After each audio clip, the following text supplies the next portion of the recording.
Do ponto de vista econômico, esse fórum, tudo isso que a gente está acompanhando, Débora, pode gerar que tipo de efeito, assim, na prática? O que pode aumentar, sei lá, de investimentos aqui para o Brasil? Vamos lá, Elisa. Bom dia para vocês Bom que estão nos dia. acompanhando aqui no Live CNN. Estava com saudade, estamos aqui. Olha só, historicamente, fóruns econômicos como esse, eles não produzem um efeito imediato na economia, né? Não é um anúncio de um grande aporte de tantos milhões, não é um cheque em branco que está sendo ali assinado, né, de investimento de cara.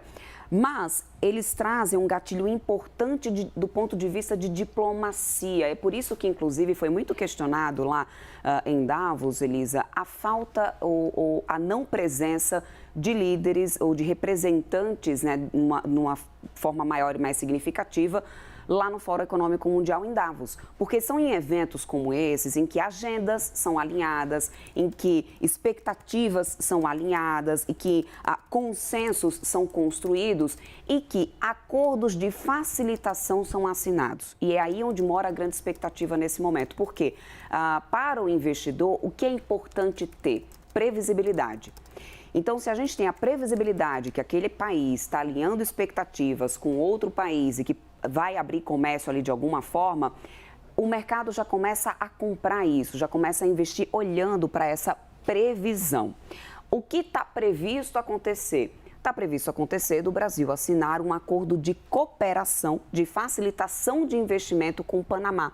O que significa isso? Significa mais facilitação em termos jurídicos, mais alinhamento em termos de agenda, regras mais claras, menos burocráticas, abrindo caminho agora para esse comércio, ou seja, é aquela questão da previsibilidade para investimentos, o que obviamente já atribui valor e faz diferença para o investidor. Então, de novo, não é uma agenda de, olha, estamos investindo X% no Brasil. Não é a gente não tem como a gente esperar um anúncio desse de hoje para amanhã. É uma possibilidade de abertura, né? Uma paquera. Os alinhamentos das agendas e essa previsibilidade de acordos, que isso sim já vai ser assinado, isso já está acordado de ser assinado entre o Panamá e o Brasil. Panamá aqui como novo associado aí do bloco do Mercosul, que já demonstrou muito interesse em troca, né, de venda, de compra de mercadorias com os países que compõem o Mercosul, principalmente o Brasil.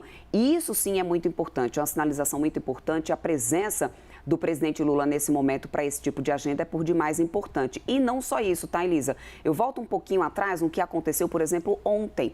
A gente teve o encontro do presidente Lula com o presidente do Chile, o que nesse momento foi considerado como muito importante. O novo presidente do Chile, inclusive, que é de uma visão política diferente do Brasil. Está me fugindo agora o nome do presidente José... Do Chile, o novo? Chile, nesse momento. Gente já... A mim também fugiu, não tem problema. Eu lembro que o nome dele, o primeiro é o José... José Antônio Kast. Kast, pronto. O Kast, ele é de uma visão política diferente. E ele mesmo foi o primeiro a dizer assim, olha, foi uma reunião muito importante, a gente deixou toda e qualquer diferença política de lado, porque o que importa realmente são as relações comerciais, são alinhamentos para países que são vizinhos, né, no final das contas. E por que isso é importante nesse momento?